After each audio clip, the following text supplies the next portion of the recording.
الحمدللہ ذی العز الشامخ المنیف ذی الجلال البازخ العظیم ذی الملک الفاخر القدیر مالک الاملاک مفلک الافلاک مسخر الشمس والقمر مکور اللیل والنہار مکور النہار علی اللیل قاسم کل جبار عنید مہلک کل شیطان مرید رب الجنة والناس رب العالمین لا يسخره صراخ المستصرخین لا يبرمه الحاح الملحین العظیم للصالحین موفق للمفلحین مولا العالمین انزل السکینة على قلوب المؤمنین جلت عظمته الصلاة والسلام على النبي الأمي العربي الهاشمي القرشي المكي المدني الأبتحي المطلبي أبي القاسم محمد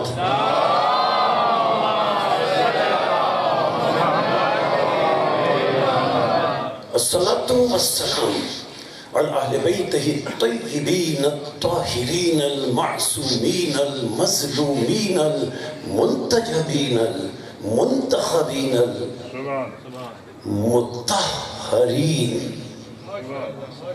الذين أذهب الله عنهم الرجس وطهرهم تطهيرا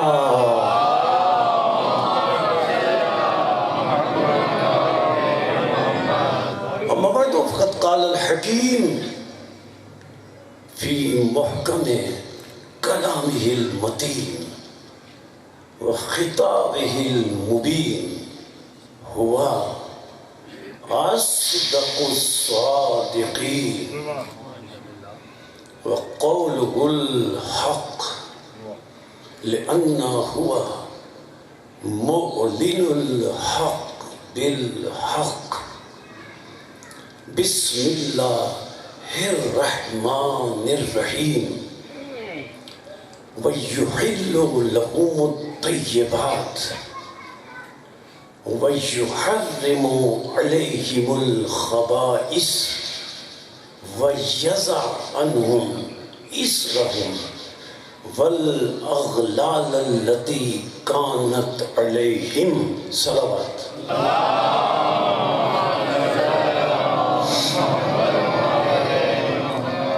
قرآن مجید کا 7واں سورہ سورہ مبارکہ اعراف 157ویں آیت واقعی ہدایہ اور یہ آیت قرآن مجید کی چند طویل ترین آیتوں میں سے ایک آیت ہے۔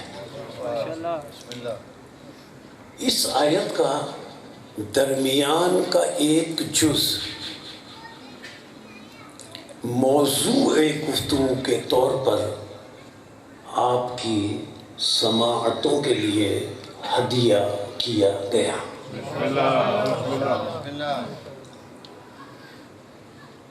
یہ جو جز میں نے گفتگو کے آغاز میں پیش کیا، اس جز سے قبل اس پوری آیت میں اللہ جل شانہ عم نوالہ خاتم النبیین علیہ السلام کی اس جز سے پہلے صفتیں بیان فرما رہا ہے، اس جز سے پہلے رسول اللہ کی شان بیان فرما رہا ہے، اس جز سے پہلے رسول اکرم کی عظمتوں اور فضیلتوں کا تذکرہ فرما رہا ہے، اور خاتم النبیین کی فضیلتوں کے تذکرے کے بعد آیت کے اس جز میں ایک عجیب بات اللہ نے فرمائی، اور وہ عجیب بات یہ ہے کہ اللہ ارشاد فرماتا ہے، دیکھو میرے رسول خاتم النبیین کی شان یہ ہے کہ میرا رسول اگر کسی شے پر ایک سرسری کسی شے پر اگر میرا رسول ایک سرسری سی نظر ڈال دے تو نظر ڈال کر اس شے پر میرا رسول بتا دیتا ہے کہ یہ طیب ہے، یہ پاک ہے، یہ حلال ہے۔ اور میرے رسول کی شان یہ ہے کہ میرا رسول کسی اور شے پر ایک ہلکی سی ایک سرسری سی نظر ڈال دے تو ہلکی سی نظر ڈالنے کے بعد یہ میرے رسول کی شان ہے کہ وہ یہ بتا دیتا ہے کہ یہ نجس ہے، یہ حرام ہے۔ ہم اور آپ بھی چیزیں دیکھتے ہیں، اشیاء دیکھتے ہیں، بہت غور سے دیکھ لیں، ہم اور آپ اچھی طرح ان چیزوں کو دیکھ لیں، گھنٹوں دیکھ لیں، ہم اور آپ عام انسان نہیں بتا سکتا کہ یہ طیب ہے، یہ پاک ہے، یہ نجس ہے، یہ حرام ہے۔ ہم نہیں بتا سکتے، خاتم النبیین اللہ فرما رہا ہے بتا سکتے ہیں۔ جب ہم نہیں بتا سکتے اور خاتم النبیین بتا سکتے ہیں تو کتنا فرق ہوا، پھر وہ اور ہم ایک جیسے کیسے؟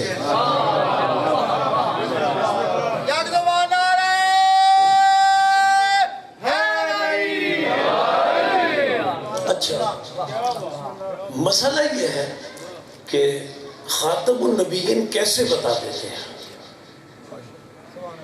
اب میں کوئی روایت پیش کروں تو کوئی مانے گا، کوئی نہیں مانے گا، تو آئیے قرآن سے پوچھتے ہیں کہ آخر رسول کی نظر میں ایسا کیا کمال ہے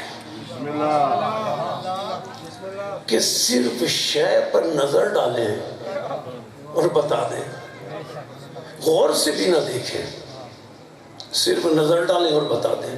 دیکھیے،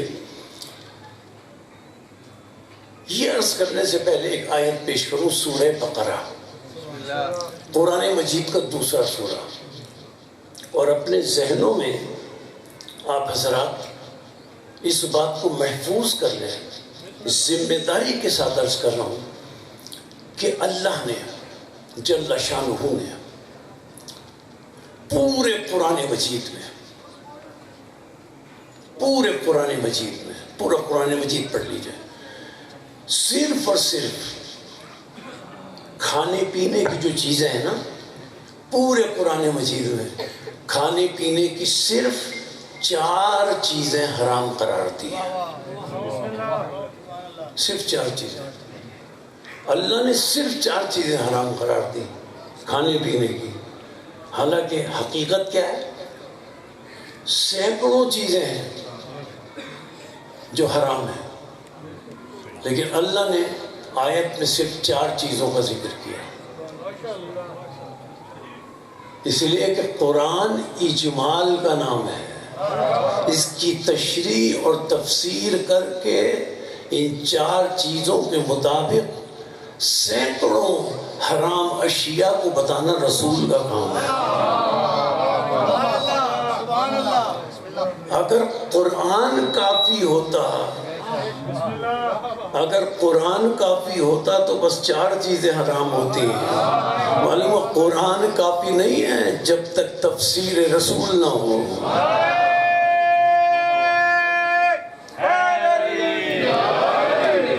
اب اللہ نے جو وہ 4 چیزیں حرام قرار دی. اللہ فرماتا ہے سورہ بقرہ میں انما حرم علیکم المیتۃ والدم واللحم الخنزیر وما اہل بہ لغیر اللہ. اللہ فرماتا ہے لوگوں تم پر میں نے 4 چیزیں حرام قرار دی ہیں. حرم علیکم المیتۃ، مردار کا گوشت تم پر حرام ہے. والدم، خون کھانا تم پر حرام ہے. اور خنزیر کا گوشت کھانا تم پر حرام ہے. 4تھی چیز، اور جسے اللہ کا نام لے کر ذبح نہ کیا گیا ہو وہ تم پر حرام ہے. صرف 4 چیزیں بتائیں، لیکن اللہ نے ان 4 چیزوں کو بتاتے ہوئے عربی قاعدے کے اعتبار سے ان 4 چیزوں جن کو حرام قرار دیا اللہ نے، ان 4 چیزوں سے پہلے الف لام رکھا. اور وہ الف لام سب متفق ہیں، کوئی مسلک کے تشیع کی بات نہیں، سب نے ترجمہ یہ کیا ہے. جو چیز اللہ نے حرام قرار دی اس سے پہلے اللہ نے الف لام رکھا جنس کا. انما حرم علیکم میتۃ نہیں، المیتۃ، الف لام جنس کا. دمہ نہیں، الدمہ. خنزیر نہیں، الخنزیر. یعنی ہر ایک سے پہلے اللہ نے الف لام رکھا جنس کا. اور الف لام جنس کا جو ہے اس کا عربی قاعدہ یہ ہے کہ اگر کسی اسم سے پہلے الف لام جنس کا آ جائے تو اس کا مطلب یہ ہوتا ہے کہ وہ اسم جو ہے اس سے پہلے الف لام جنس کا آیا ہے، تو مطلب یہ ہے کہ وہ جو اسم ہے اس جیسا.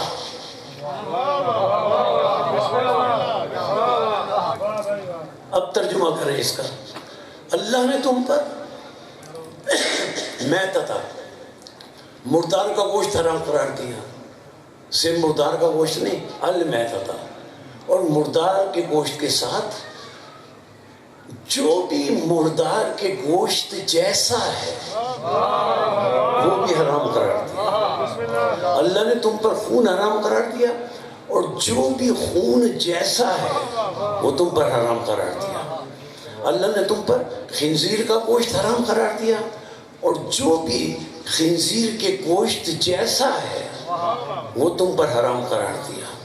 جسے اللہ کا نام لے کر ذبح نہ کیا جائے وہ حرام قرار دیا، اور جو اس جیسا ہے وہ بھی تم پر حرام قرار دیا. ہم تو ان 4 چیزوں کو سمجھ سکتے ہیں.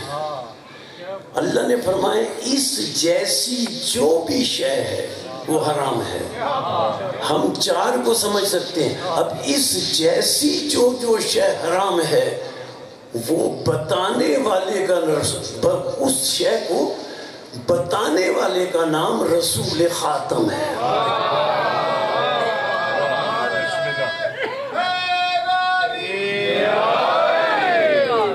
اچھا، یہ الف لام کون سا ہے؟ جنس کا.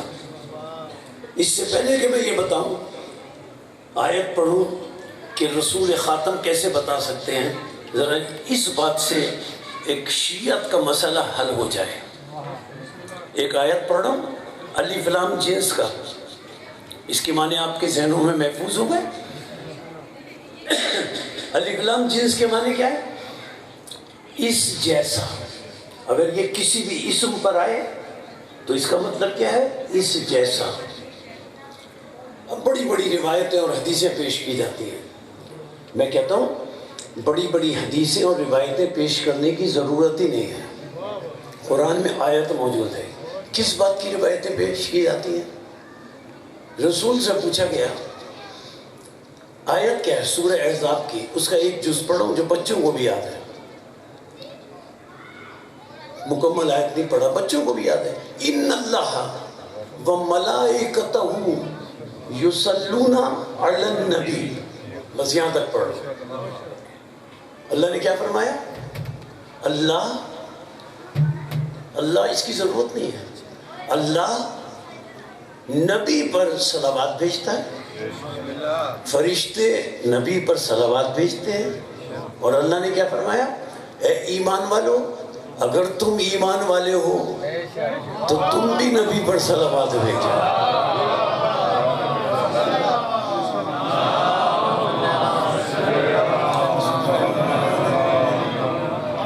اچھا، جب یہ آیت نازل ہوئی نا تو رسول اکرم سے پوچھا گیا، یا رسول اللہ، اللہ فرما رہا ہے صلوات بھیجو، ہم کیسے بھیجیں؟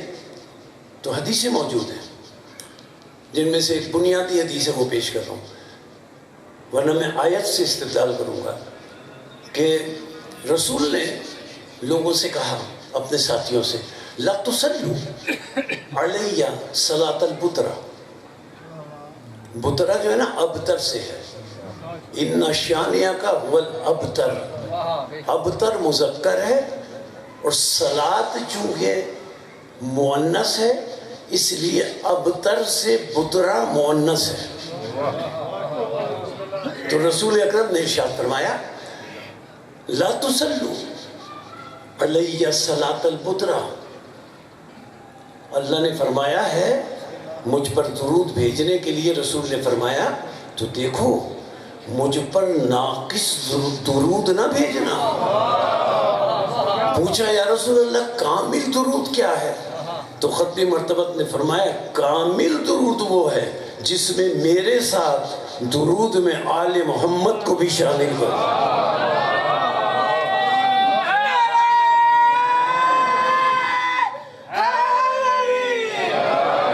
اچھا ایک بات عرض کر دوں، صرف شیعت کی بات نہیں ہے، یہ مسلمانوں کے 73 کے 73 فرقے، کوئی اختلاف کی بات نہیں ہے.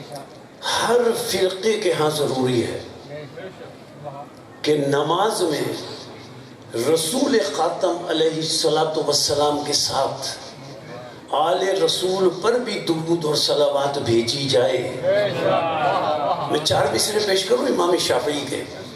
امام شافعی کہتے ہیں اہل بیت کی فضیلت اور عظمت بیان کرتے ہوئے، یا اہل بیت رسول اللہ حبکم فرض من اللہ فی القرآن انزلہ. امام شافعی کہتے ہیں اے اہل بیت رسول، تمہاری عظمت اور فضیلت کے لیے یہ کہہ دینا کافی ہے کہ اللہ نے قرآن میں اے اہل بیت رسول تمہاری مودت اور محبت کو فرض کر دیا.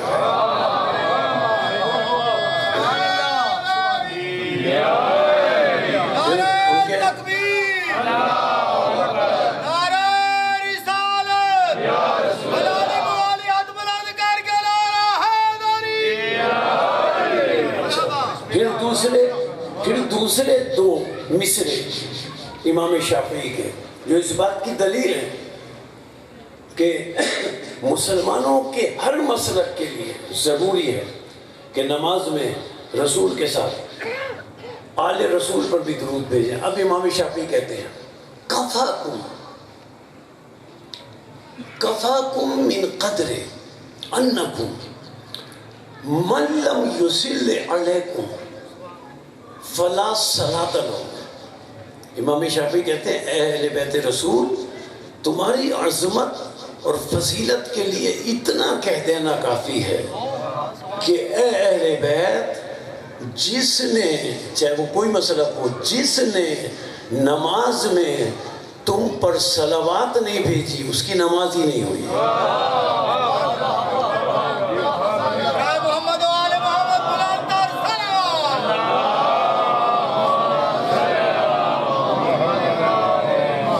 دیکھیے نماز میں صرف شیعہ مسلک نہیں، 73 کے 73 فرقے. اب سنیں جملہ، 73 کے 73 فرقے نماز میں جب تک رسول اور آل رسول علیہ السلام پر صلوات نہ بھیجیں ان کی نماز نہیں ہوتی. اور اگر لائق توجہ بات ہے، اور اگر رسول اور آل رسول کے ساتھ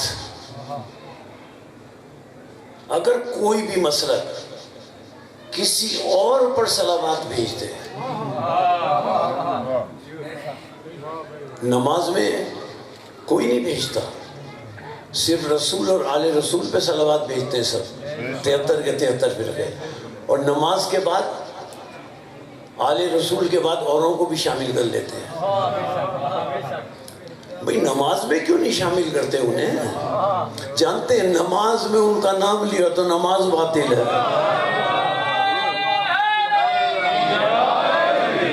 یعنی کچھ ایسے ہیں کہ ان کا نام نماز میں لیا جائے تو نماز باطل ہے، اور ہمارے پیشوا ایسے ہیں کہ ان کا نام نماز میں نہ لیا جائے تو نماز باطل ہے۔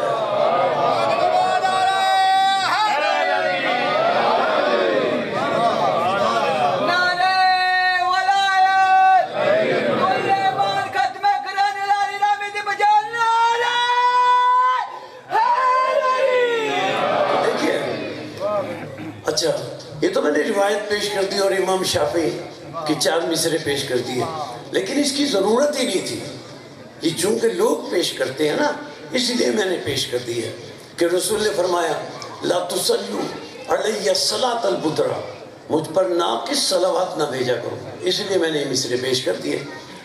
لیکن آیت میں اتنی جامعیت ہے، اتنی جامع آیت ہے کہ حدیث کی یہاں پر ضرورت ہی نہیں تھی۔ بات آپ کے ذہن میں محفوظ ہے نا؟ کسی اسم سے پہلے الف لام جنس کا آ جائے تو اس کا ترجمہ ہوگا اس اسم جیسا، ٹھیک ہے نا؟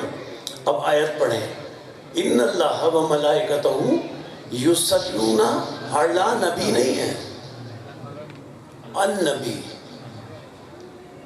نبی سے پہلے الف لام جنس کا۔ اگر آیت میں ہوتا علی نبی تو صلوات اور درود صرف نبی پر ہوتا، لیکن نبی سے پہلے اللہ نے الف لام جنس کا رکھ کر بتایا کہ صرف نبی پر صلوات نہیں ہے، النبی، ان پر بھی صلوات بھیجو، لو ان پر بھی صلوات بھیجو جو نبی جیسے ہیں۔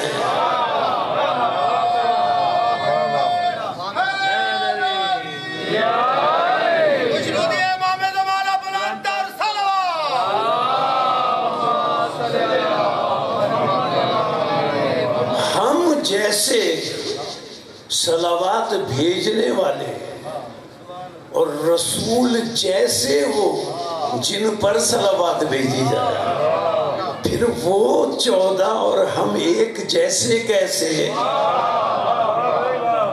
اچھا، خاتم النبیین گفتگو وہی ہے، ایک شے پر نظر ہلکی سی ڈالتے ہیں، کہتے ہیں حلال ہے، طیب ہے، پاک ہے، ایک شے پر نظر ڈالتے ہیں، ہلکی سے نظر ڈال کر کہتے ہیں ناپاک ہے، خبیث ہے، نجیس ہے، حرام ہے۔ کیسے ہے؟ ایسا کیوں ہوتا ہے؟ آیت پیش کرو، اپنی طرف سے نہیں کہہ رہا، اللہ تعالیٰ آیت میں دلیل دے رہا ہے، اللہ استدلال فرما رہا ہے، میں دلیل نہیں دے رہا، میں استدلال نہیں کر رہا، اللہ آیت میں استدلال کر کے بتا رہا ہے کہ میرے خاتم النبیین کی شان یہ ہے کہ وہ حلال حرام صرف دیکھ کر بتا دیتا ہے، تو اللہ فرما رہا ہے آیت میں دلیل دیتے ہوئے کہ یہ رسول آخر اس طرح حلال اور حرام کیسے تمہیں بتا دیتا ہے؟ اللہ فرما رہا ہے آؤ میں تمہیں بتاؤں۔ اب آیت کا حوالہ ذہن میں رکھیں، ترجمہ وہی ہے ہر مسلک میں، جو ترجمہ میں آپ کی سماعتوں کے لیے پیش کر رہا ہوں۔ 18واں سورہ، سورہ کہف، سورہ کہف کی 50ویں آیت۔ اب جس طرح پہلے جو میں نے آیت پڑھی اس میں رسول خاتم کی فضیلتوں کا ذکر ہوتا آ رہا ہے، پھر رسول کی فضیلت کا ذکر اللہ نے کیا۔ اب اس آیت میں 50ویں آیت میں سورہ کہف کے اس آیت سے قبل ابلیس، شیطان اور اس کی اولاد کی اللہ مذمت بیان فرما رہا ہے۔ اس آیت سے پہلے ان کی مذمت کر رہا ہے اللہ، ابلیس کی اور اس کی اولاد کی۔ اور مذمت کرتے کرتے کرتے کرتے اب اللہ نے لوگوں سے خطاب کیا. پہلے ابلیس کی مذمت کی، شیطان کی اور اس کی اولاد کی. صرف شیطان کی نہیں، اس کی اولاد کی بھی. آیت میں لفظ موجود ہے.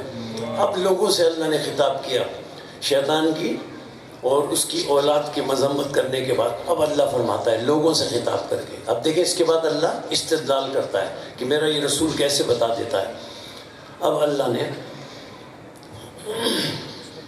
اللہ نے لوگوں سے خطاب کیا. ارشاد ہوا افتتخذونہ وذریتہ اولیاء من دونی. اللہ فرماتا ہے اے لوگوں، کیا تم نے مجھ اللہ کو چھوڑ کر ابلیس کو اور اس کی اولاد کو اپنا ولی بنا لیا؟ اب اللہ تردید کر رہا ہے.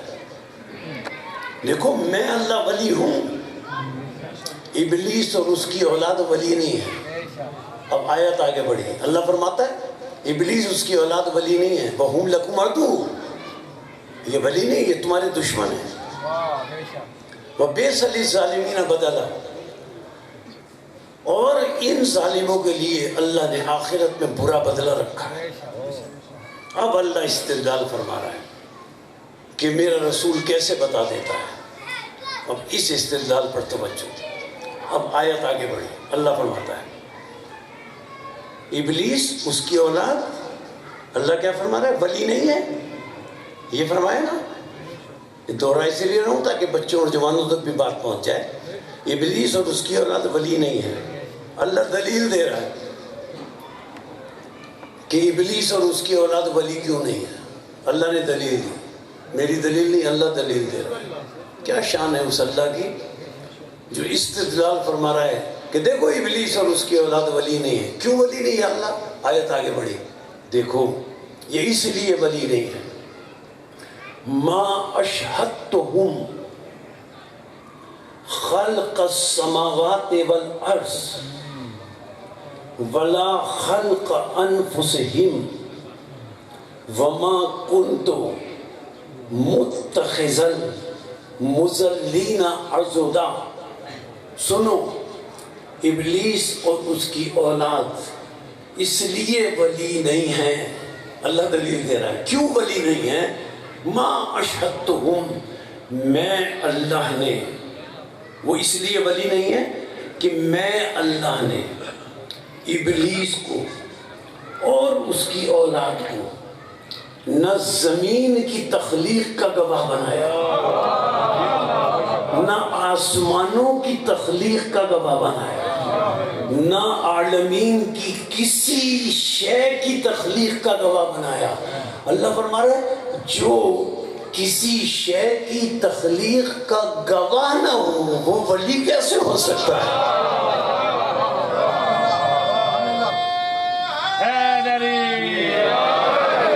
اچھا، یہ اللہ نے فرمایا نا، جو، پھر جملہ دہرا رہا ہوں اگلا جملہ کہنے کے لیے، جو کسی شے کی تخلیق کا گواہ نہ ہو، اللہ فرما رہے ہیں وہ ولی نہیں ہے. اب اللہ نے ولی کسے کہا؟ اس جملے کو پلٹ لیجئے. اب اللہ نے ولی اسے کہا جو عالمین کی ہر شے کی تخلیق کا عینی گواہ ہو.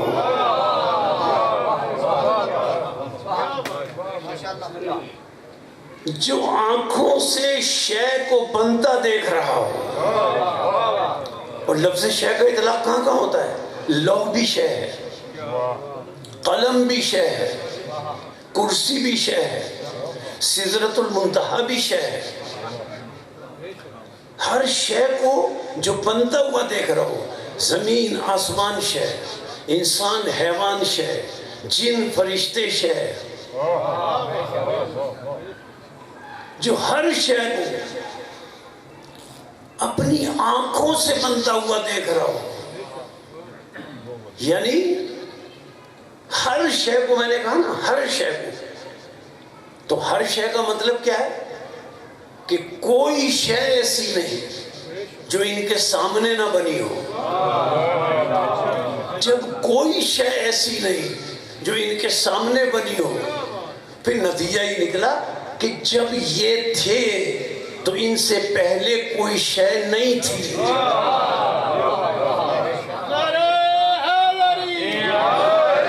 ہر شے ان کے سامنے بنی. حضرت جابر بن عبداللہ انصاری جیسا صاحب معرفت صحابی رسول اکرم سے ایک سوال کرتے ہوں، اور ان کا سوال بھی عجیب ہے، رسول کا جواب بھی عجیب ہے. وہ سوال کرتے ہیں، یا رسول اللہ، حضرت جابر کیا کہتے ہیں، یا رسول اللہ من ای شیء خلقت، یا رسول اللہ آپ کن چیزوں سے مل کر بنے؟ اب رسول کا جواب دیکھیں. رسول فرماتے ہیں اول ما خلق اللہ نوری. یہ نہیں فرمایا اول ما خلق اللہ ذاتی.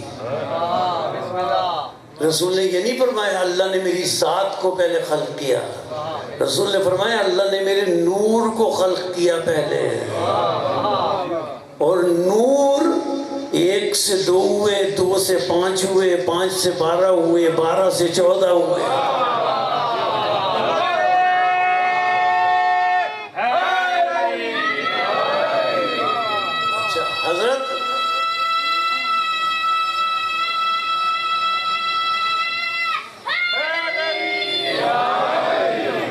اچھا حضرت جابر بن عبداللہ انصاری نے کیا پوچھا تھا؟ من ای شیء خلقت. ٹھیک ہے نا، آپ کس چیز سے مل کر؟ رسول نے یہ بتائے، جابر کو بتائے. جابر کو رسول نے یہ فرمایا میں اول بنا، میرا نور اول بنا.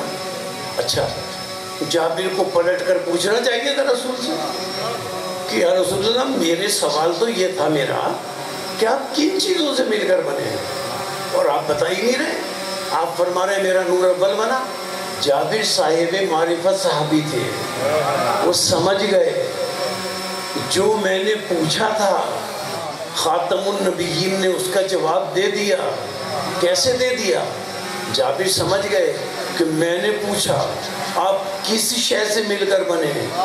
رسول نے فرمایا میں اول بنا. جابر سمجھ گئے یہ اول بنے. اگر یہ کسی شے سے مل کر بنتے تو یہ اول نہ ہوتے، وہ شے اول ہو جاتی.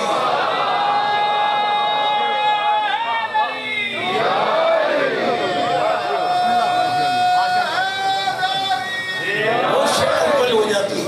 یعنی ہر شے کی جس پر لفظ شے کا اطلاق ہو ان کے بعد بنی. ان کے اول ہونے کا مطلب کیا؟ ان کے بعد میں ہر شے بنی، چاہے وہ سدرۃ المنتہا ہو، چاہے وہ لوح ہو، چاہے وہ قلم ہو، چاہے وہ فرشتے ہوں. اسی لیے تو رسول نے فرمایا، رسول سے پوچھا گیا آپ حضرت آدم علیہ السلام سے قبل کیا عمل کرتے تھے؟ آپ کیا کرتے تھے؟ اب رسول نے واحد نہیں کہا، سجد تو نہیں کہا. اس کی آنکھوں میں آنکھیں ڈال کر رسول نے فرمایا سنو، سجدنا فسجدت الملائکہ. سنو آدم سے قبل میں نہیں، آدم سے قبل ہمارے سجدوں کو دیکھ کر فرشتوں نے سجدے کرنا سیکھے.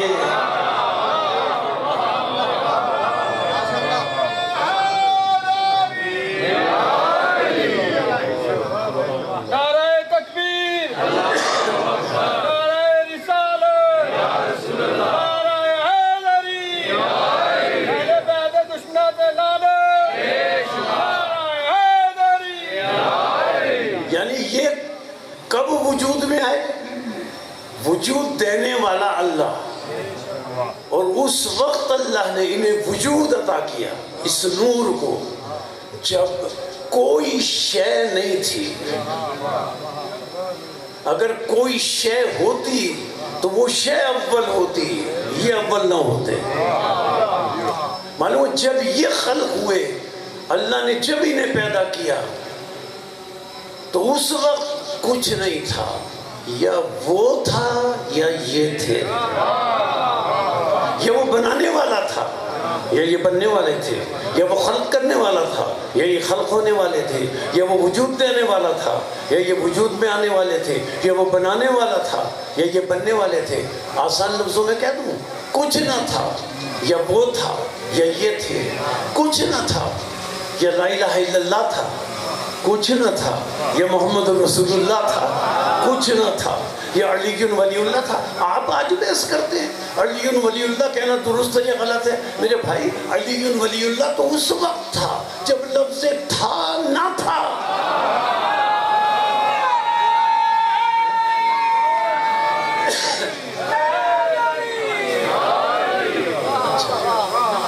اچھا، اب رسول کیسے بتاتے ہیں یہ شے پاک ہے، یہ نجیس ہے؟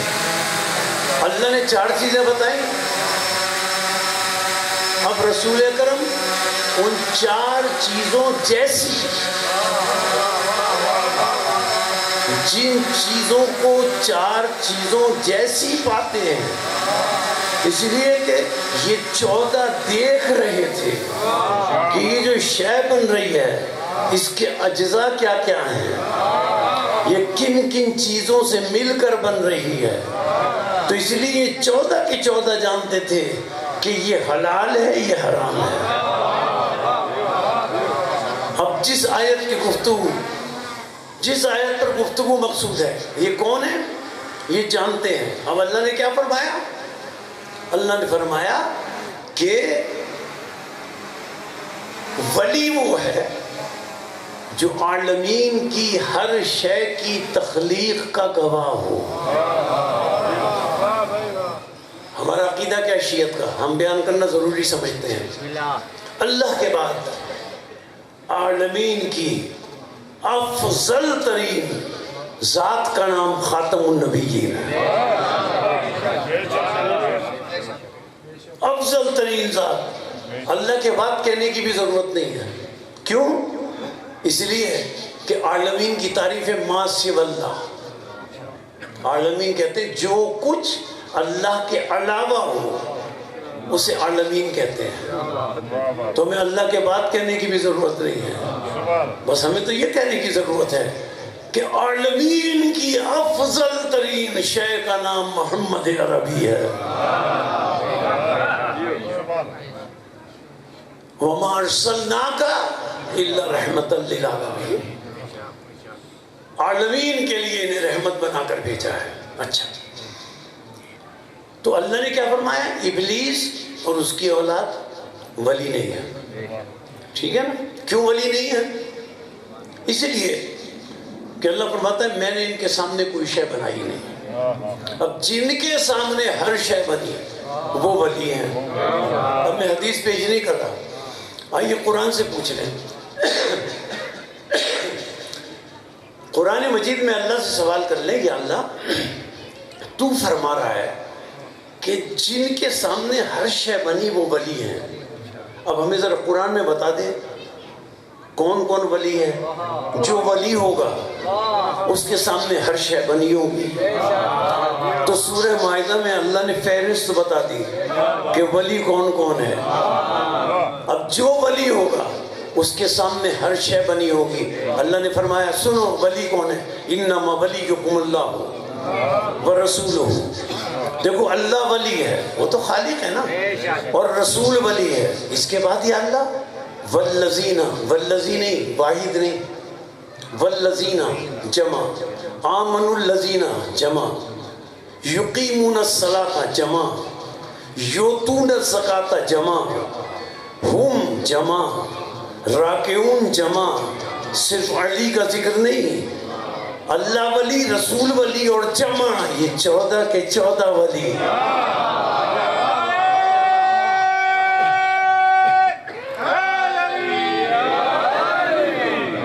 اچھا یہ ولی ہے نا 14 کے 14. اس آیت کا شان نزول ذرا عرض کر دوں. آپ سب کو پتہ ہے لیکن ایک جملے کے لیے، حضرت علی نے رکوع کی حالت میں سائل کو سوال کرنے والے کو انگوٹھی دی. اس کے بعد یہ آیت نازل ہوئی، یہ سب کے علم میں ہے. اچھا میں حیرت زدہ ہوں میں بہت حیرت زدہ ہوں کہ وہ حضرت علی جن کے لیے رسول فرماتے ہیں سبحان اللہ سبحان اللہ کہ اگر ان کے پیروں میں تیر لگ جائے اور نہ نکل رہا ہو، رسول فرماتے ہیں جب علی سجدے میں ہو تیر نکال لینا، علی کو پتہ ہی نہیں چلے گا۔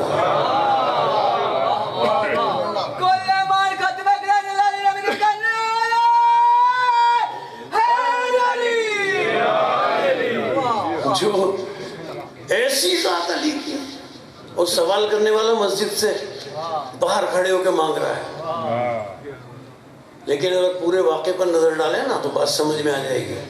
یہ جو سوال کرنے والا مانگنے والا ہے نا، اس نے مسجد کے باہر کھڑے ہو کر سارے نماز پڑھ رہے تھے، حضرت علی بھی اور دوسرے بھی، کہا اے نمازیوں، نمازیوں سے مخاطب ہوا، مجھے اللہ کی راہ میں کچھ دو۔ نہ حضرت علی نے کوئی توجہ دی نہ کسی اور نمازی نے۔ اس نے دوسری مرتبہ سوال کرنے والے نے پھر نمازیوں سے کہا اے نمازیوں، مجھے اللہ کی راہ میں کچھ دو۔ نہ حضرت علی نے توجہ دی نہ کسی اور نے توجہ دی۔ یہ حضرت علی نے کیسے سنی اس کی آواز؟ جب تیر پیر سے نکال لیا جائے تو پتہ نہیں چلتا، اس کی آواز کیسے سن لی؟ وہ تو سن ہی نہیں سکتے تھے۔ لیکن تیسری مرتبہ سوال کرنے والے نے اب نمازیوں سے نہیں کہا، اپنے ہاتھوں کو اللہ کی بارگاہ میں پھیلا دیا، یا اللہ گواہ رہنا تیرے دروازے سے میں خالی ہاتھ جا رہا ہوں۔ سوال کرنے کی آواز اللہ کی بارگاہ میں ٹکرائی۔ اگر علی دنیا میں موجود ہوتے نماز پڑھتے ہوئے تو پہلی یا دوسری آواز میں انگوٹھی دے دیتے۔ علی دنیا میں موجود ہی نہیں تھے۔ جب سوال کرنے والے کا سوال اللہ کی بارگاہ میں ٹکرایا تو علی بھی اللہ کی بارگاہ میں موجود تھے۔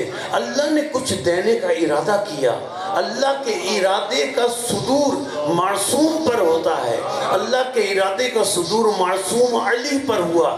اللہ نے ارادہ کیا، علی نے اشارہ کیا، مانگا اللہ سے، دیا ید اللہ نے۔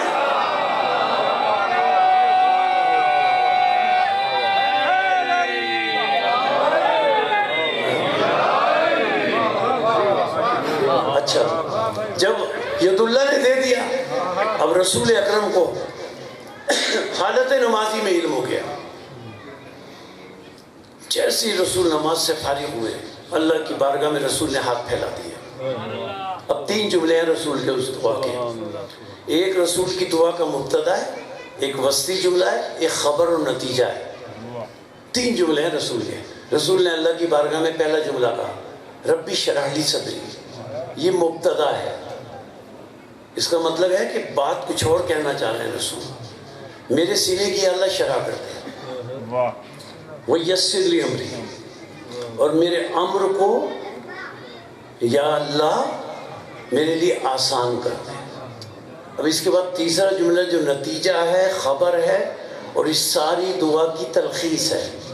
اب وہ تیسرا جملہ رسول کا اللہ کی بارگاہ میں دعا کرتے ہوئے ربی شرح لی صدری و یسر لی امری۔ اب تیسرا جملہ وجعل لی وزیرا من اہلی اخی علی، یا اللہ میرے اہل سے میرے بھائی علی کو میرا وزیر، میرا جانشین، میرا وزیر، میرا خلیفہ بناتے ہیں۔ اچھا، یہی دعا تقریباً انہی الفاظ میں حضرت موسیٰ علیہ السلام کی بھی ہے۔ سورہ طٰہٰ 20واں سورہ، اللہ نے حضرت موسیٰ علیہ السلام سے مخاطب ہو کر فرمایا اذهب إلى فرعون إنه طغى، اے موسیٰ ذرا جاؤ فرعون کو جا کے تبلیغ کرو، وہ بڑا سرکش ہو گیا ہے۔ حضرت موسیٰ نے اللہ کی بارگاہ میں کہا قالا ربی اشرح لی صدری، رسول نے بھی کہا، حضرت موسیٰ نے بھی کہا میرے سینے کی یا اللہ شرح کر دے، ویسر لی امری، میرے امر کو میرے اوپر آسان کر دے، واحلل عقدۃ من لسانی، میری زبان کی رکنت کو دور کر دے۔ اب حضرت موسیٰ علیہ السلام کی دعا کا نتیجہ بھی کیا، وجعل لی وزیرا من اہلی ہارون اخی واشدد بہ اذری واشرکہ فی امری، یا اللہ میرے بھائی ہارون کو میرا جانشین، وسیع اور خلیفہ بنا دے۔ کون کہہ رہے ہیں؟ حضرت موسیٰ۔ کیا کہہ رہے ہیں؟ یا اللہ میرے بھائی ہارون کو میرا جانشین، وسیع اور خلیفہ بنا دے۔ کون کہہ رہے ہیں؟ حضرت موسیٰ۔ رسول کیا فرما رہے ہیں؟ میرے اہل سے میرے بھائی علی کو میرا جانشین بنا دے. میں خدمت میں عرض کروں یا موسیٰ کلیم اللہ جانشین آپ کا خود بنا لیں. میں کہوں یا رسول اللہ جانشین آپ کا خود بنا لیں تو رسول فرمائیں کہ جانشین میرا ہے, مجھے اختیار نہیں ہے میں اپنا جانشین خود بناؤں. حضرت موسیٰ کہیں جانشین اور وسیع میرا ہے, مجھے اختیار نہیں ہے کہ میں اپنا جانشین بناؤں. تو مسلمانوں پھر سوچو, جب کلیم اللہ کو یہ اختیار نہیں کہ وہ اپنا خلیفہ اور جانشین کسی کو بنا سکے, جب خاتم النبیین کو یہ اختیار نہیں کہ وہ اپنا جانشین اور خلیفہ کسی کو بنا سکے, اللہ بنائے گا. جب خاتم النبیین کو اور کلیم اللہ کو یہ اختیار نہیں ہے کہ اپنا خلیفہ جانشین کسی کو بنائے, تو عرب کے جاہلوں کو یہ اختیار کس نے دے دیا؟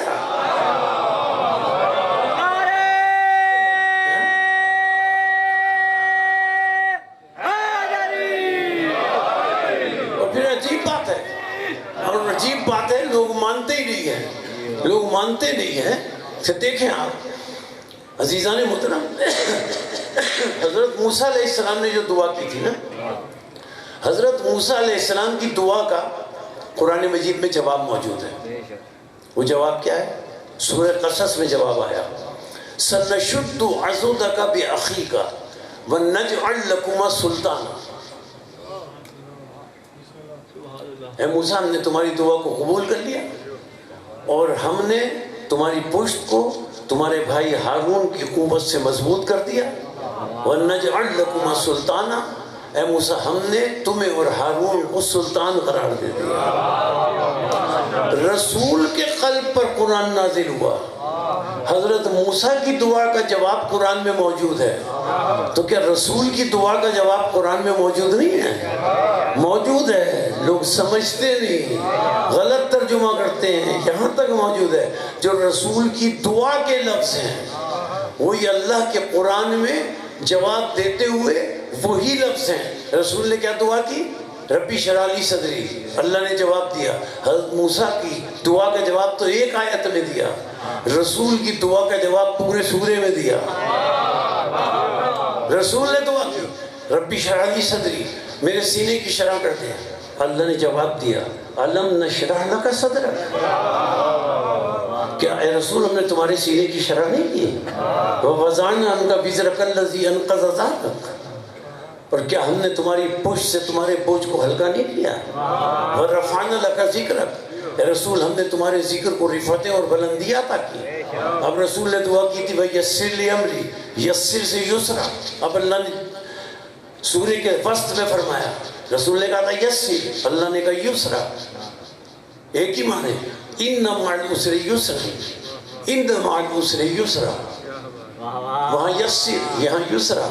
اللہ فرماتا ہے, رسول نے کہا میرے لیے آسانیاں پیدا کر. اللہ فرماتا ہے اے رسول جو مشکلات تمہیں مکے میں ہیں وہ مدینے میں آسان ہو جائیں گی.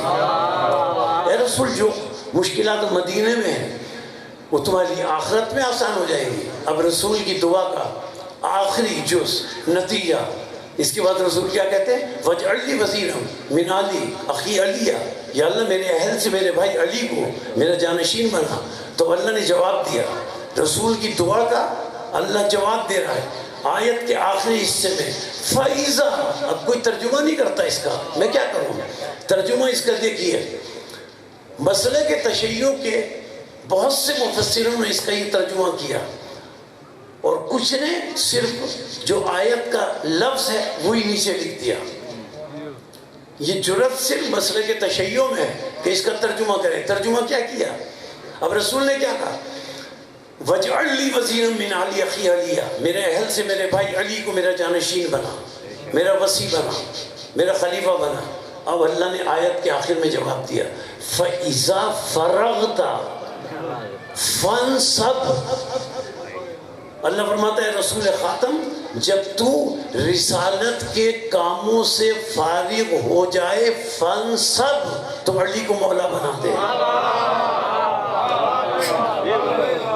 نصب کر دے, علی کو مولا بنا دے. اچھا رسول اکرم نے نہیں بنایا, اس آیت کے بعد نہیں بنایا. دیکھیے پورے قرآن مجید میں صرف ایک آیت ہے پورے قرآن میں جس میں اللہ کا لہجہ رسول سے بدلا ہے. جس میں آیت میں ایک آیت ہے صرف جس میں اللہ کے تیور رسول سے بدلے ہیں. ورنہ پورے قرآن میں اللہ اپنے رسول سے اتنے پیار اور محبت سے بات کرتا ہے. کبھی یاسین کہتا ہے, کبھی طٰہٰ کہتا ہے, کبھی مزمل کہتا ہے, کبھی مدثر کہتا ہے, کبھی کملی اوڑھنے والا کہتا ہے, کبھی چادر اوڑھنے والا کہتا ہے. اللہ تو کملی والا بھی کہتا ہے, اللہ تو چادر والا بھی کہتا ہے. لوگ کملی کو یاد رکھتے ہیں, چادر کو بھول جاتے ہیں, اس لیے کہ چادر میں اہل بیت تھے. اگر چادر والا کہا تو اہل بیت کو بھی ماننا پڑے گا. یعنی اتنے پیار سے اللہ اپنے رسول سے بات کرتا ہے. لیکن ایک ہی آیت ہے جس میں اللہ کا لہجہ بدلا, ورنہ ہر جگہ پیار سے محبت سے خاتم النبیین سے اللہ بات کر رہا ہے. ایک آیت ہے بس سورہ مائدہ کی, یا ایھا الرسول بلغ. اب نہ طٰہٰ ہے, نہ مزمل ہے, نہ مدثر ہے. اے رسول پہنچا دے ما انزل الیک, جو تیری طرف نازل کیا گیا. اب لہجہ بدلا. وَإِن لَمْ تَفْعَلْ, فعل سے تفعل. اے رسول اگر تو نے عمل کر کے عملاً میرے اس حکم کو نہیں پہنچایا. عملاً کا مطلب کیا ہے؟ ہاتھوں پر بلند کر کے دکھا بھی, زبان سے بھی کہ من کنت مولا. اگر تو نے عمل کر کے نہیں دکھایا فما بلغت رسالتہ, اے رسول تو نے پھر رسالت کو کام ہی نہیں کیا. اب یہ لہجہ بدلا نا اللہ کا, یہی ہوتا ہے نا. فطرت انسان کی بھی یہی ہے. اللہ نے اسی کے مطابق گفتگو کیا قرآن میں. اگر کوئی بزرگ کسی چھوٹے کو تنبیہ کرتا ہے, ڈانٹتا ہے, تو اس کے بعد اسے پیار بھی کرتا ہے. یہ فطرت ہے انسان کی. تو اللہ نے فطرت انسانی پر گفتگو کی. اب پہلے اللہ نے کہا اگر نہیں پہنچایا, تنبیہ کی نا اللہ نے. اب تنبیہ کرنے کے بعد اللہ اپنے رسول سے اب پیار کر رہا ہے اسی آیت میں. اب محبت سے بات کر رہا ہے. کہتا ہے ہاں اے رسول مجھے پتا ہے. اللہ فرما رہا ہے مجھے علم ہے رسول, تو نے کیوں نہیں پہنچایا؟ تو ان لوگوں کے شر سے ڈرتا ہے. کن لوگوں کے؟ جو علی کی مولائیت سے بغض رکھتے ہیں. رسول تو ان سے ڈرتا ہے کہ کہیں وہ تجھے نقصان نہ پہنچاتے ہیں. رسول فکر مت کر. اب اللہ ضمانت دے رہا ہے. اب پیار کرتے ہوئے اللہ ضمانت دے رہا ہے رسول مت ڈر ان سے. وَاللَّهُ يَعْصِمُكَ مِنَ النَّاسِ, اللہ تجھے لوگوں کے شر سے محفوظ رکھے گا. تو بلا جھجک علی کی مولائیت کا اعلان کر دے. اللہ نے وعدہ کیا. جب اللہ نے وعدہ کیا اب رسول نے من کنت مولا فہذا علی المولا کہا. اب اللہ نے وعدہ کیا, رسول نے اعلان کر دیا. اب لوگ کہنے لگے بخین بخین لگا یا علی بن ابی طالب. یہی ہے نا, اصبحت مولایا و مولا کل مومن مومنہ. علی آپ کو مبارک ہو, مبارک ہو, آپ میرے بھی مولا ہو گئے, ہر مومن اور مومنہ کے مولا ہو گئے. آپ حضرات جو ہے نا لوگوں سے کہتے ہیں علی کو مولا مانو. بھائی کیوں کہتے ہیں آپ؟ یہ تو مبارکباد دینے والوں نے بتایا. یہ بحث ہی نہیں کرنی چاہیے کہ علی کو مولا مانو. کیوں؟ یہ تو مبارکباد دینے والوں نے بتایا کہ علی ان کے مولا ہیں جو یہ مومن ہے, یہ مومنہ ہے. کسی اور کے مولا تو علی ہو نہیں سکتے. لیکن اب اللہ نے حفاظت کا انتظام کیا. گفتگو اختتام کے مرحلے میں نتیجہ دے رہا. کیسے حفاظت کا انتظام کیا؟ من کنت مولا کا اعلان کرنے کے بعد اب رسول چلے. رات کا اندھیرا ہو گیا. واقع عقبہ ثانی تاریخ میں موجود ہے, ہر جگہ لکھا ہوا ہے. رات کا اندھیرا ہو گیا. اب مدینے کی طرف جا رہے ہیں. راستے میں ایک بڑا پہاڑ تھا. کچھ لوگ ان کے نام ہی نہیں پتہ چل سکے تاریخ میں اب تک. کہ وہ کون تھے. کچھ لوگ پہاڑ کے اوپر چڑھ گئے, بڑے بڑے پتھر لائے اور پہاڑ کے کناروں پر رکھ دیا کہ یہ رسول گزریں گے تو ہم اوپر سے پتھر گرائیں گے شہید کرنے کے لیے. انہوں نے علی کو مولا کیوں بنایا؟ اچھا, انہیں یہ پتہ نہیں تھا کہ اللہ رسول کی حفاظت کا انتظام کر چکا ہے. رسول اللہ ابھی اس مقام پر نہیں پہنچے تھے, پہنچنے والے تھے. رسول نے کہا حذیفہ یمانی ذرا میرے پاس آؤ, اپنا کان میرے قریب کرو. حذیفہ یمانی نے اپنا کان قریب کیا. رسول نے کہا اے حذیفہ رسالت سے وعدہ کرو کہ مر جاؤ گے, جو نام میں اب بتا رہا ہوں مرتے دم تک کسی کو نہیں بتاؤ گے. حذیفہ نے کہا میں وعدہ کرتا ہوں یا رسول اللہ. رسول نے فرمایا حذیفہ یہ جو پہاڑ کے کنارے پتھر لے کر کھڑے ہوئے ہیں تاکہ مجھ پر گرائیں, حذیفہ یہ فلاں ابن فلاں ہے,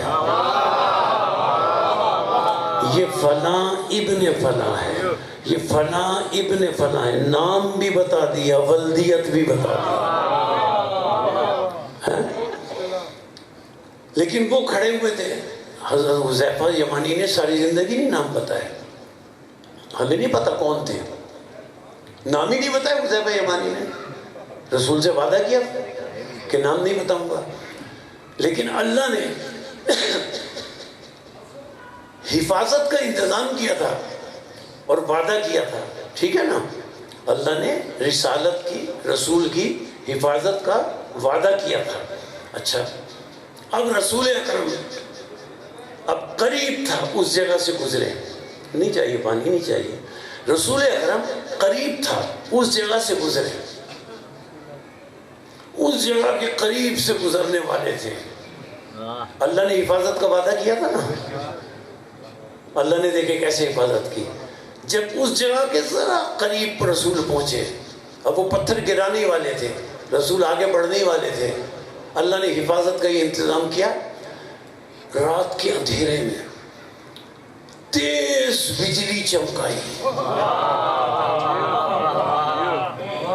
اور کچھ دیر بجلی چمکتی رہی. وہ جو پتھر رکھے ہوئے تھے نا اور ہاتھ پتھر پہ لگائے بیٹھے تھے کہ رسول گزرے ہم گرائیں, وہ بھاگے کہ کہیں ہمارے چہروں کو پہچان نہ لیا جائے. اللہ نے حفاظت کا انتظام کیا. ساری زندگی حذیفہ نے ان کے نام نہیں بتائے, تاریخ میں کئی نام نہیں ہیں ان کے کہ یہ کون تھے جو پتھر گرانے کے لیے بیٹھے ہوئے تھے اور جیسے بجلی چمکی پتھر چھوڑ کر بھاگے. اب نام تو ہمیں ملتے نہیں ہیں, ہمیں کیا پتا یہ کون تھے. لیکن کہنے میں اور سمجھ میں ایک بات آتی ہے, وہی بھاگے ہوں گے جنہیں بھاگنے کی عادت تھی.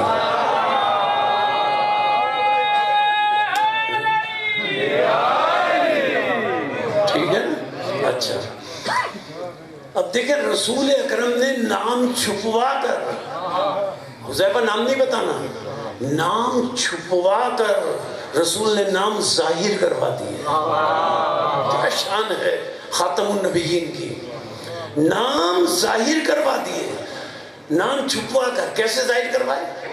اب حذیفہ یمانی مدینے پہنچے, نام رسول نے کیسے ظاہر کروائے؟ حذیفہ یمانی مدینے پہنچے. کچھ لوگ حذیفہ یمانی کے پاس آتے تھے مدینے پہنچنے کے بعد, آ کر کہتے تھے حذیفہ ہمیں پتہ ہے کہ تمہیں رسول نے منع کیا ہے کہ ان کے نام نہ بتانا, جو پتھروں پر ہاتھ رکھ کے بیٹھے تھے کہ ہم نیچے گرائیں گے. حذیفہ ہمیں پتہ ہے تمہیں رسول نے منع کیا ہے, تم نام نہیں بتاؤ گے. حذیفہ ہم تم سے نام تو پوچھنے نہیں آئے. دیکھیں رسول نے کس طرح ظاہر کروایا نام. اے حذیفہ ہمیں پتہ ہے تم نام نہیں بتاؤ گے, ہم تم سے نام پوچھنے نہیں آئے, لیکن حذیفہ بس اتنا بتا دو کہ اس میں میرا نام تو نہیں تھا.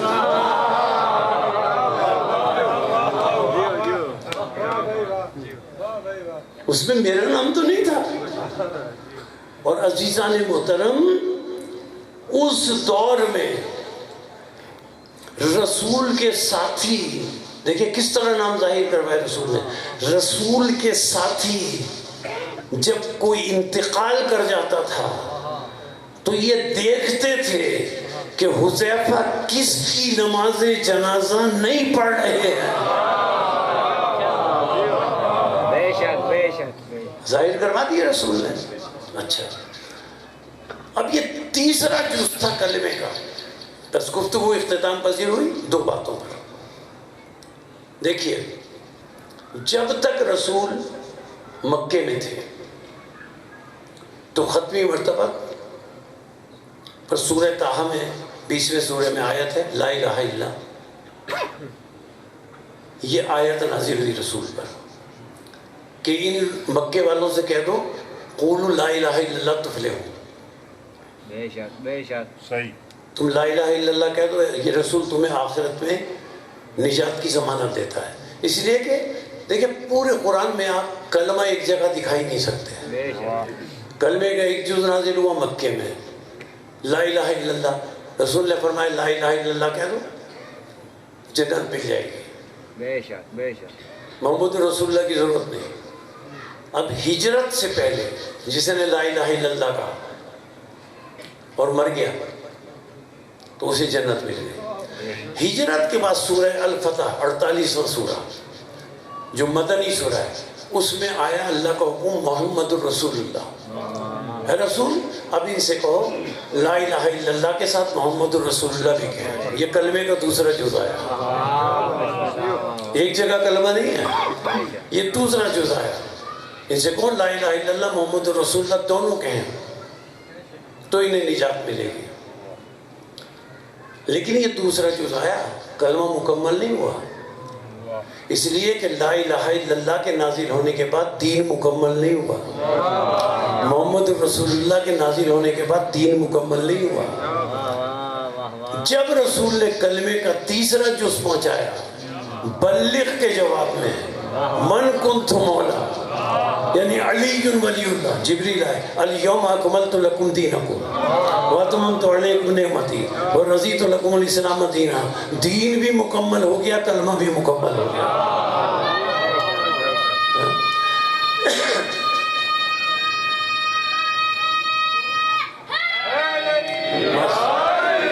ساری گفتگو کا نتیجہ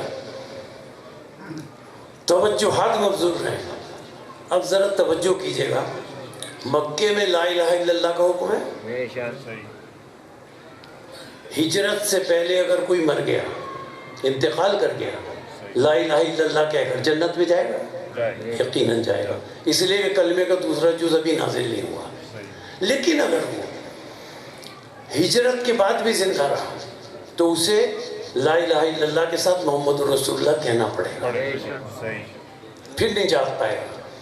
اگر کلمے کا دوسرا جز محمد رسول اللہ اور پہلا جز لا الہ الا اللہ, دوسرا جز محمد رسول اللہ, ہجرت کے بعد وہ زندہ رہا اور اس نے کہہ دیا, اقرار کر لیا, تو وہ جنت میں جائے گا.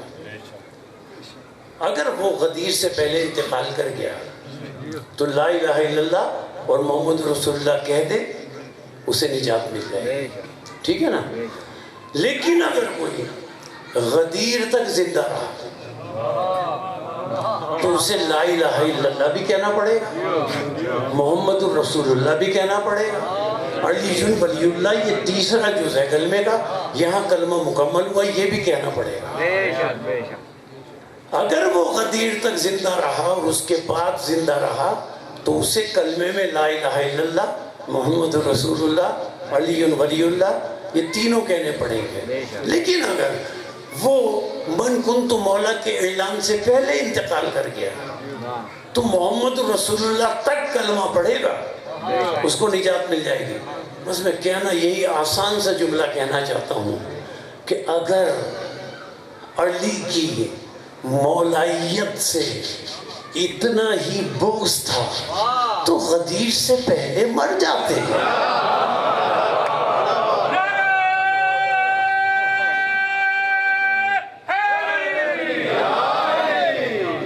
کربلا کیا ہے؟ علی علیہ السلام کی مولائیت کے بغض کا نام کربلا ہے. اگر علی کی مولائیت سے بغض نہ ہوتا تو بیویوں کے سروں سے چادریں نہ اترتی. امام حسین شہید نہ ہوتے. آج جناب سکینہ سلام اللہ علیہ کی بات عرض کرنی ہے نا. جب امام حسین علیہ السلام کا سر اقدس شہادت کے بعد 9 کے نیزے پہ بلند ہوا،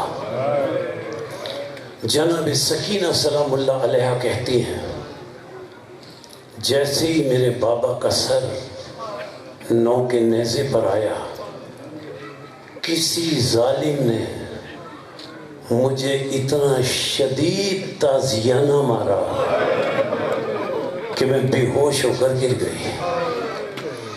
جناب سکینہ سلام اللہ علیہ کہتی ہے میں بے ہوش ہو کر گر گئی.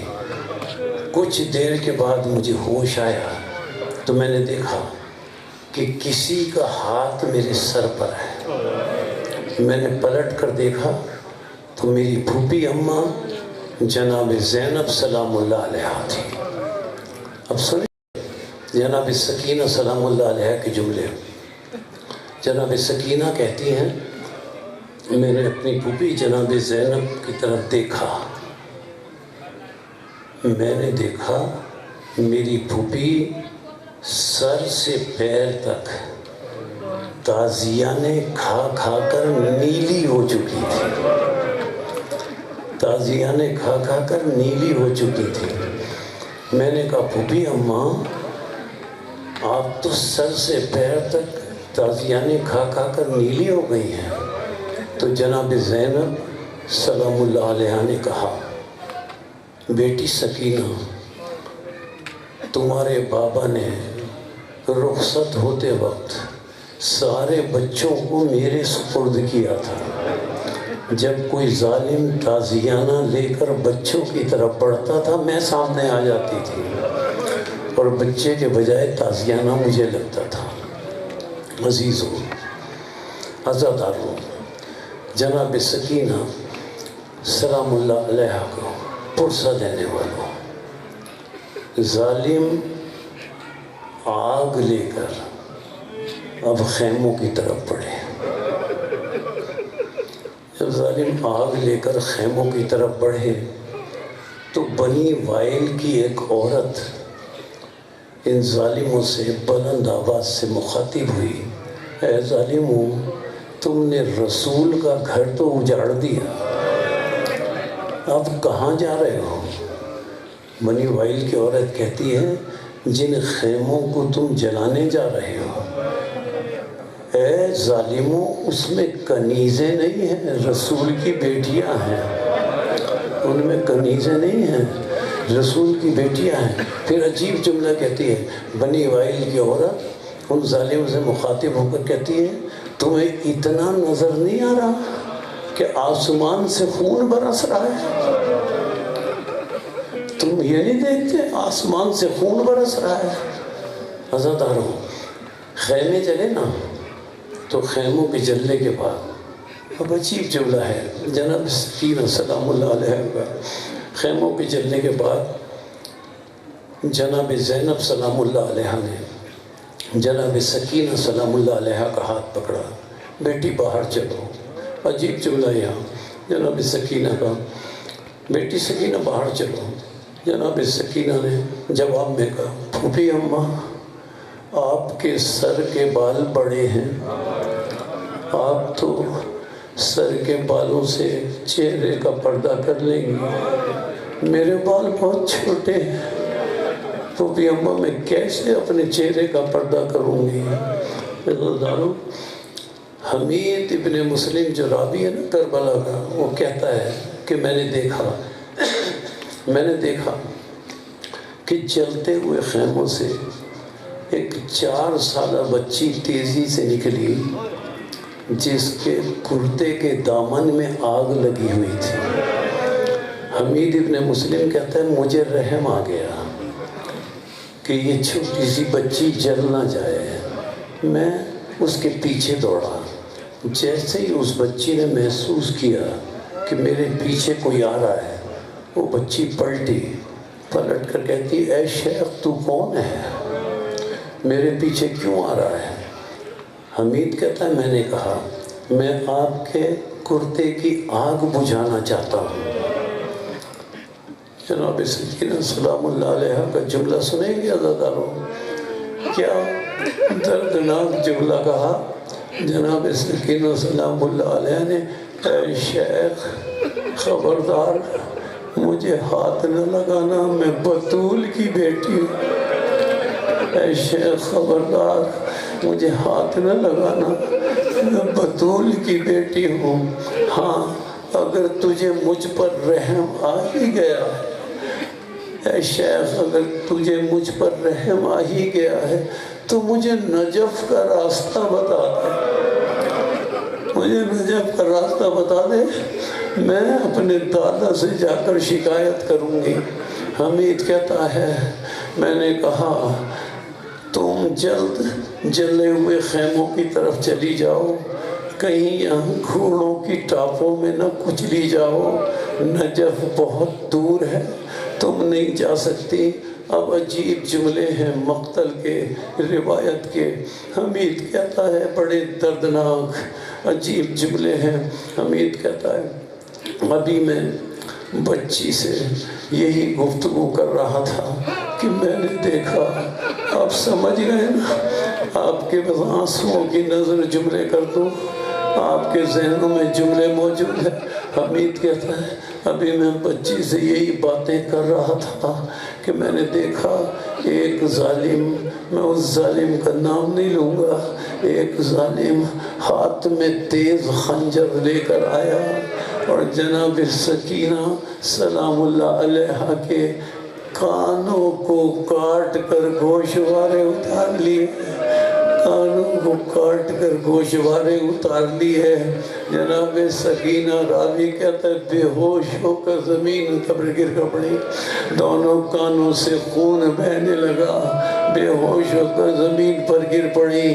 اب پتہ نہیں مقتل روایت میں نہیں ملتا کہ کب ہوش میں آئی، وہ کب ہوش میں آئی یا نہیں ملتا، لیکن اتنا ملتا ہے عزادارو، اتنا ملتا ہے کہ کچھ دیر کے بعد میدان میں ہر طرف اپنے ان کانوں سے بہتے ہوئے خون کے ساتھ، اپنے ان کانوں کے بہتے ہوئے خون کے ساتھ جناب سکینہ میدان میں ہر طرف آواز دیتی پھر رہی تھی، اینا اینا یا ابتا، میرے پاپا کہاں ہو، اپنی یتیم کی خبر لو۔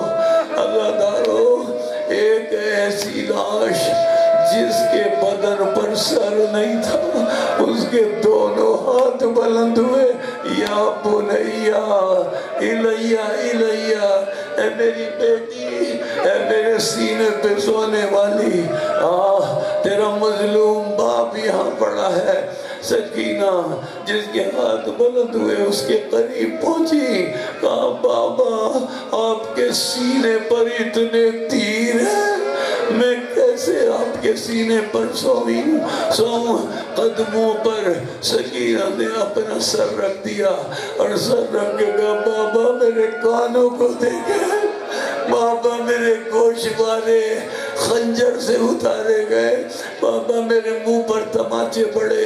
عزادارو امام حسین علیہ السلام کو جناب سکینہ سے اتنا پیار تھا، جب 11 محرم کو یہ قافلہ چلا ہے نا کوفے کی طرف، سجاد کے علیہ السلام کے گلے میں توق تھا، پاؤں میں بیڑیاں تھی، ہاتھوں میں ہتھکڑیاں تھی، قافلہ جا رہا تھا۔ ایک مرتبہ وہ سر، وہ نوک نیزہ جس پر سر امام حسین بلند تھا، دیکھیں امام حسین کو اپنی بیٹی سکینہ سے کتنا پیار تھا، وہ نوک نیزہ جس پر امام حسین کا سر بلند تھا، چلتے چلتے زمین میں گڑ گیا۔ لوگوں نے بڑی کوشش کی، وہ زمین پر گڑ گیا لیکن زمین سے کسی طرح نکل نہیں رہا تھا۔ اب ظالم تازیانے لے کر سید سجاد علیہ السلام کے پاس آئے، اپنے بابا سے پوچھو آگے کیوں نہیں چلتے، اگر نہیں چلے تو ہم تمہیں تازیانے ماریں گے۔ جناب سید سجاد مولا حسین کے سر کے قریب آئے، آ کر کہا بابا اب آپ کے بیٹے میں اتنی طاقت وقت نہیں ہے کہ ظالموں کے تعزیہ برداشت کر سکے. بابا کیوں نہیں چلتے؟ امام حسین کے سر سے آواز آئی، بیٹا سجاد میں کیسے چلوں؟ میرے سینے پہ سونے والی اونٹ سے گر گئی ہے. جب تک وہ نہیں آئے گی اس وقت تک میں نہیں آگے بڑھوں گا. اتنا پیار حسین کرتے ہیں اپنی بیٹی سے. ایک مرتبہ سید سجاد نے چاہا کہ وہ آگے بڑھیں، جا کر سینہ سکینہ کو تلاش کریں. حضرت زینب سلام اللہ علیہ نے کہا، بیٹا سجاد تمہارے پاؤں میں بیڑیاں ہیں، ہاتھوں میں ہتھکڑیاں ہیں، گلے میں توق ہے، تم کیسے جا کر تلاش کرو گے؟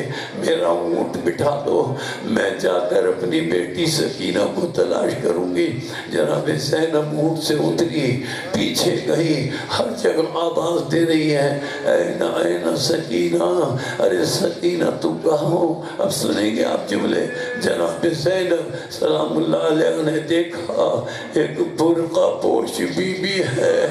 اس نے جناب سکینہ کو اپنے زانوں پر بٹھایا ہوا ہے، جناب سکینہ کو پیار کر رہی ہے. جناب زینب آگے بڑھی، آگے بڑھ کر، اے موسم میں آپ کی بڑی شکر گزار ہوں کہ آپ نے میری بچی کو پیار کیا.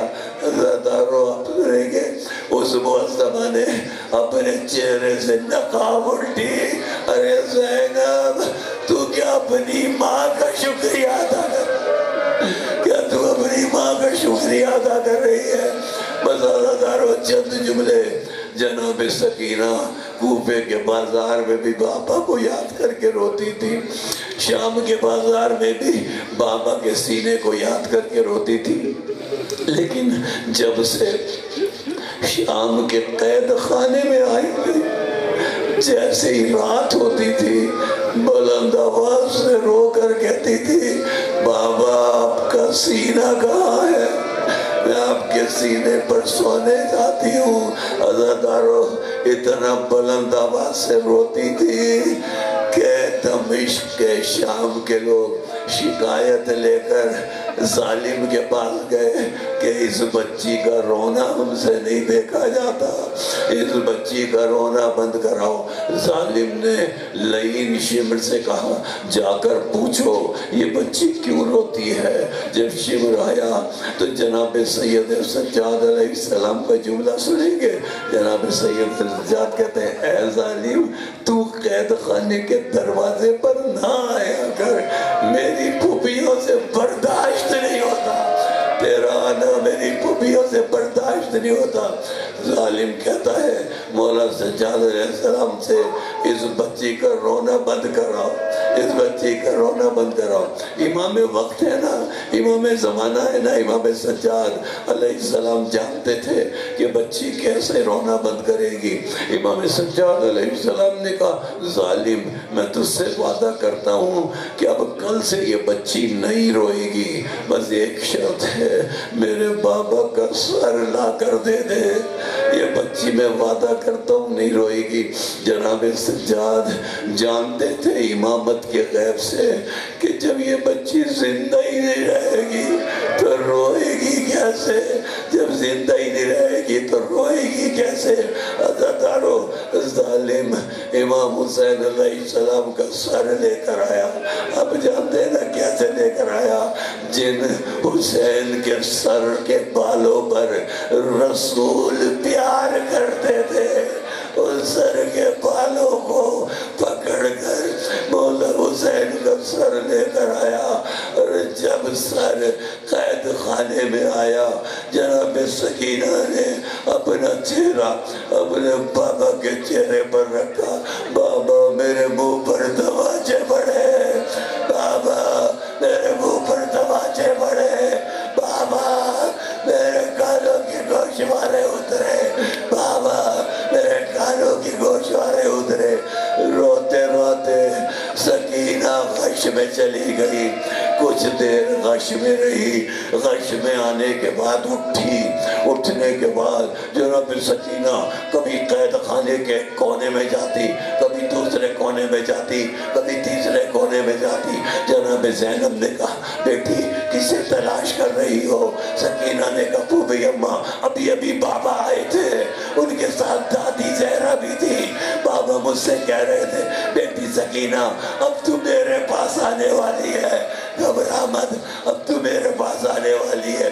بیویاں سمجھ گئی سکینہ جانے والی ہے، اِنَّا لِلَّهِ وَإِنَّا إِلَيْهِ راجعون۔ جناب سکینہ اس دنیا سے گئی، ظالم نے کہا کفن کا انتظام کرو، مولا سجاد علیہ السلام نے کہا ہم کفن نہیں دیں گے، اسی خون آلودہ کردے میں اپنی بہن کو میں دفن کروں گا۔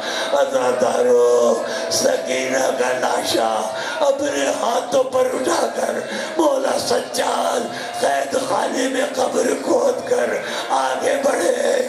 جب قبر میں سکینہ کو اتارنے لگے، قبر سے امام حسین کے دو ہاتھ بلند ہوئے اور ہاتھ بلند ہوئے، آواز آئی بیٹا سجاد لا میری امانت مجھے دے دے، میری امانت مجھے دے۔